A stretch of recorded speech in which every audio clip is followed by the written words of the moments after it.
রাশিয়ার হাতে এবার চলে এলো পরমাণু ড্রোন, পাল্লা সীমাহীন। পরমাণু অস্ত্র যেন ফিকে রাশিয়ার এই অস্ত্রের কাছে। গভীর সমুদ্রে সফল হয়েছে পরীক্ষা, নিজের মুখেই জানালেন প্রেসিডেন্ট পুতিন। হ্যাঁ, পুতিনের দাবি সীমাহীন পাল্লার পরমাণু ড্রোন তৈরি হয়েছে।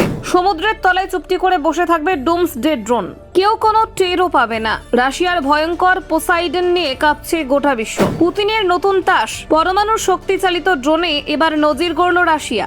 জলতলের অদৃশ্য ঘাতক পোসাইডন ড্রোনের সফল পরীক্ষায় রাশিয়ার ক্ষমতা কত গুণ বাড়লো জানেন? রাশিয়ার পরমাণু চালিত পোসাইডনের হুঙ্কার, পুতিনের নতুন অস্ত্র ভান্ডারের সীমাহীন ড্রোন আসতেই মহা আতঙ্কে রয়েছে পশ্চিমী দুনিয়া। সারমাটের থেকেও ভয়ঙ্কর রাশিয়ার পোসাইডন ড্রোনের সাফল্যে তোলপাড় গোটা দুনিয়া। রাশিয়ার দাবি মানব ইতিহাসের সবচেয়ে শক্তিশালী জলতল অস্ত্র প্রস্তুত। ইউক্রেন যুদ্ধের মাঝে রাশিয়ার মহা ঘোষণা, সফল পরমাণু ড্রোন পরীক্ষা। দেখুন, রাশিয়া আবারও তার সামরিক প্রযুক্তির শ্রেষ্ঠত্ব প্রদর্শনের দাবি করেছে।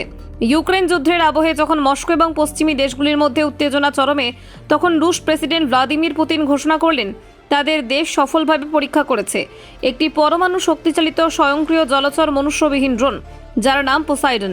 এই ঘোষণা কেবল রাশিয়ার সামরিক ক্ষমতার নতুন মাত্রা নয়, বরং বিশ্ব রাজনীতিতে এক নতুন উদ্বেগের ইঙ্গিত হিসেবে দেখা হচ্ছে।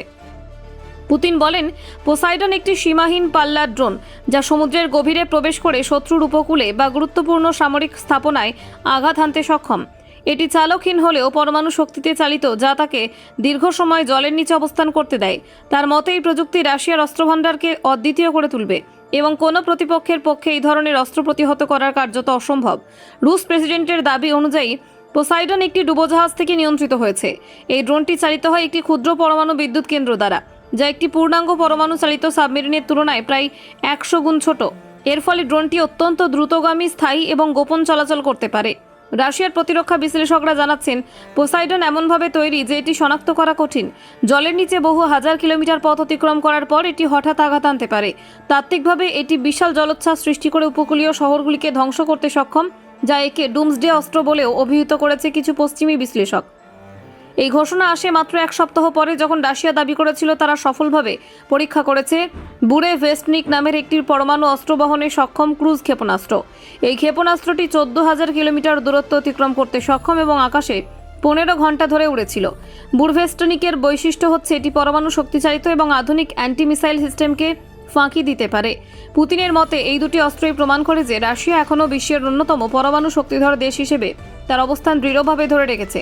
তিনি আরও জানান, এর পাশাপাশি সারমাট নামে আরও উন্নত ব্যালিস্টিক ক্ষেপণাস্ত্র তৈরির কাজও দ্রুত গতিতে এগোচ্ছে। সারমাট ক্ষেপণাস্ত্রকে বলা হচ্ছে বিশ্বের সবচেয়ে শক্তিশালী আন্তঃমহাদেশীয় ক্ষেপণাস্ত্র। বিশেষজ্ঞদের মতে ইউক্রেন যুদ্ধের সময় পশ্চিমী দেশগুলির নিষেধাজ্ঞা এবং সামরিক সহায়তার মাঝেও রাশিয়া এই ধরনের ঘোষণা দিয়ে তার সামরিক ও প্রযুক্তিগত সক্ষমতা দেখাতে চাইছে। ব্যুরো রিপোর্ট, অজানার দেশে।